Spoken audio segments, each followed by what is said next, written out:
Hey, what's up, YouTubers? It's me again, Brian, aka Gamer55551, and I am back with a video game review. And for this review, we're going to be taking a look at Captain Toad's Treasure Tracker for the Nintendo Switch, also available on Nintendo 3DS and Nintendo 2DS, originally released on the Wii U, but this review will be based off of the Switch version.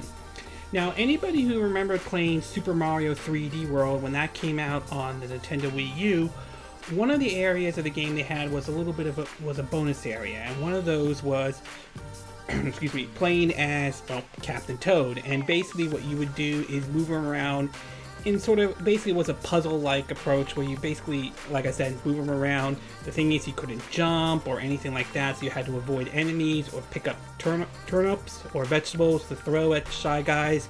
Bit of a throwback to Super Mario Bros. 2 to be exact. I mean, it was an interesting bonus stage and all.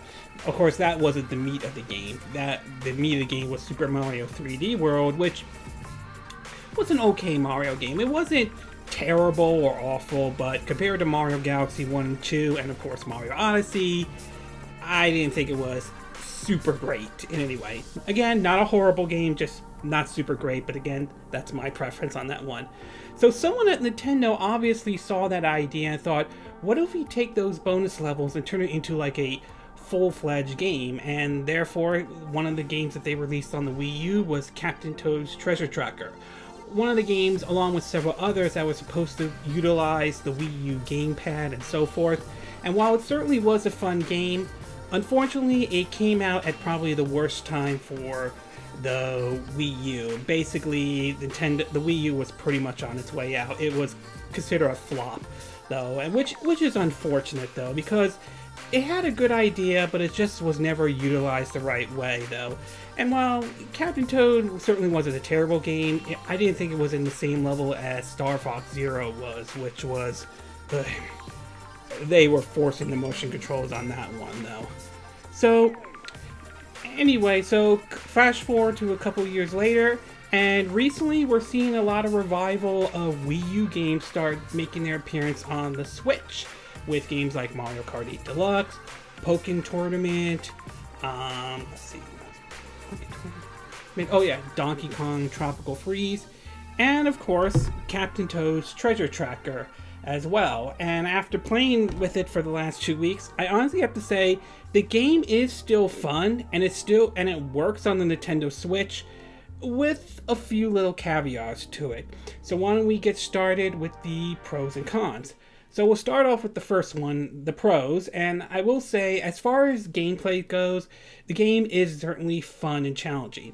Basically, Captain Toad's Treasure Tracker, as I said earlier, is a puzzle game where you basically move Toad around in terms of collecting basically the stars in each and every level. Along the way, you could pick up diamonds as well, and some of the cases you have to have Toad either avoid enemies or pick up certain items, to pick up turnips or vegetables to basically defeat the enemies. Remember, Captain Toad cannot jump or do anything like that. So it definitely adds a little bit of an interesting gameplay mechanics. Plus, you also have to sort of rotate maybe like certain platforms and so forth to move Captain Toad around. So as far as a puzzle game go, it's very unique, it's fun, and it's also pretty challenging as well. Not to mention finding those little 8-bit toads after you complete the level, which requires you to sort of really look around the level to look for it. Some of them are very well hidden, to be exact. Next one I want to talk about is the visuals. And I will say that although the visuals are more based off of Super Mario 3D World than, say, Mario Odyssey, though, the game still looks pretty nice, though, even in both docked or undocked. I gotta give it to Nintendo, which is known to really make their games look impressive, regardless if it's docked or undocked. Obviously, docked version is going to look better. I believe the game runs at 1080p when docked, 720p when undocked, and I believe it runs at a 60 frames per second. And it looks just wonderful. It looks really good, though. Maybe not on the level as Mario Odyssey, but nevertheless, I do think it looks impressive, both docked and undocked. The next one I do want to talk about is the extra bonus levels that they have in the game, and those are the Mario Odyssey levels. And I like that they added those in the game so far. So far I've seen the Sand Kingdom one, the Fossil Kingdom, and of course the Metro Kingdom with New Donk City to be exact. These are very unique kind of kingdoms in a way. They also bring some of the original soundtrack as well. So I love the idea that they added some of the levels from Super Mario Odyssey into this game.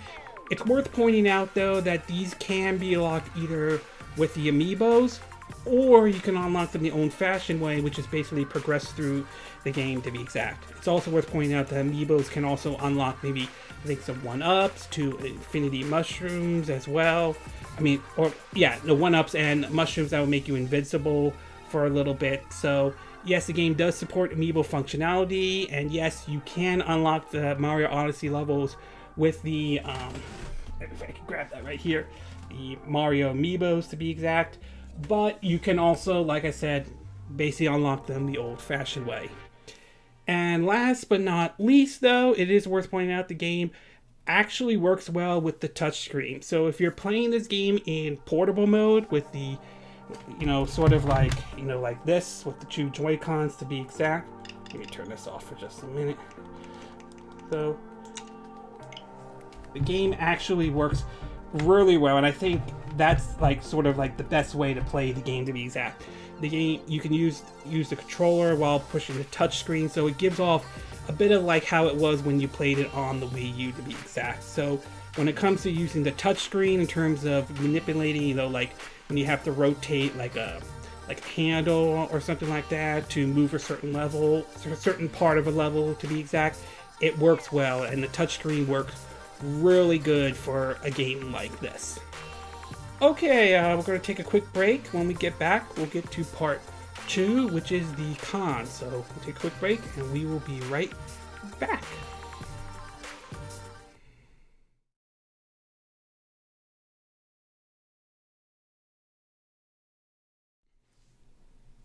Okay, and we are back with part 2 of our video review of Captain Toad's Treasure Tracker for the Nintendo Switch. Now that I gave you my pros, why don't we get started with the cons? And for the cons, though, there are really only 2 that I could think of, though, as far as I'm aware of. The first one I do want to point out is basically, as I mentioned in the pros, I talked about how the touchscreen works well, especially when you're playing the game in portable mode.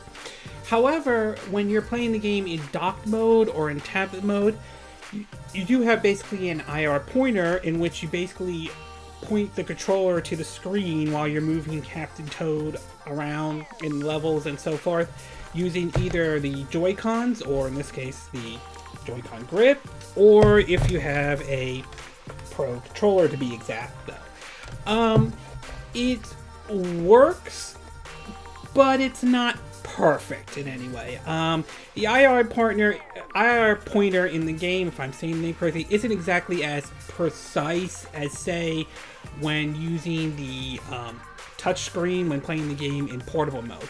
It doesn't make the game unplayable or anything like that. You can still perform the same actions, or at least similar to what you do when you're doing the touchscreen. So, for example, you can point the IR pointer to an enemy and you can hit the button and hold them in place, or when you go up to sort of spinning sort of like a handle or something like that, you basically, you go up to it and use the analog stick. You don't really use the IR pointer for that one, though.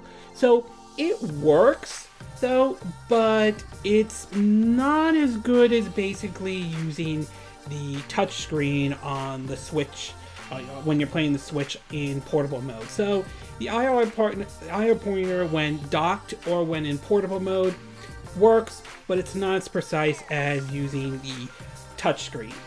And last but not least, I'm not 100% confirmed if this is correct. I haven't really I don't remember getting that far in the original Wii U version, but supposedly, basically, the Odyssey levels in the game, although good, basically replaces some of the levels or some of the bonus levels from the original Wii U version, which I think, in my opinion, if that's true, I think that's kind of ridiculous, though. I really think that if you really wanted, I really think it would have been great if they kept those levels in and added, along with adding the Odyssey levels as well. I just feel like it seems sort of an odd decision to swap out one for the other, to be exact, though.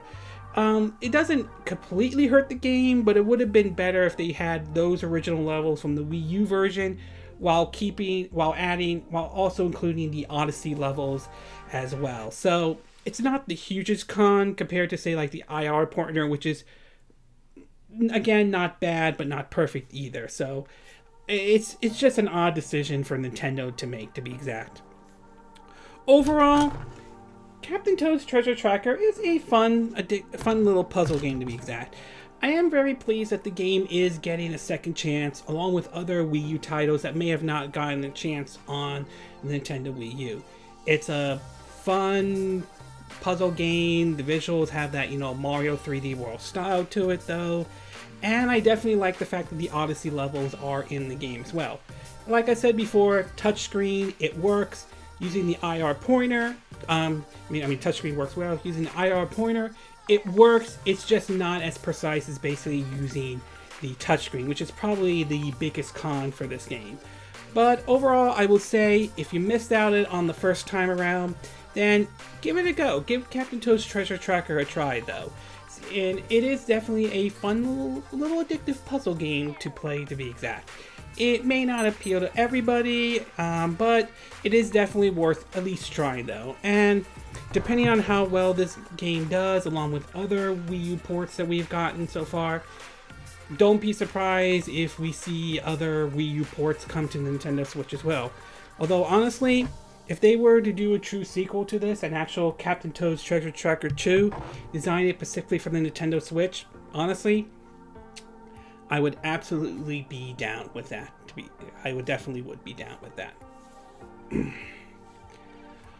Okay, this concludes my video review of Captain Toad's Treasure Tracker for the Nintendo Switch, based off of the Switch version. And again, these are my opinion. What are yours? What are your thoughts of Captain Toad's Treasure Tracker? Is it worth a double dip again? Is it worth bringing to the Nintendo Switch, or do you think it should have stayed with the Wii U? Do you think the IR pointer when playing the game docked or in tablet mode, does that hinder the game? Is it as bad as some people or some reviewers have made it out to be? Do you play the game in dock mode or in tablet mode, or do you play it in portable mode? Do you think the Mario Odyssey levels look nice? Do you think they maybe should have added more? Do you agree with what I said in this video review? Do you disagree? Do you have a difference of opinion? As always, sound off on the comment section below. Let me know what you think, and I hope you hit that like button. I would appreciate it. And I hope you do subscribe to my YouTube channel. If you do, make sure you hit the bell icon for notifications of any new videos I put up.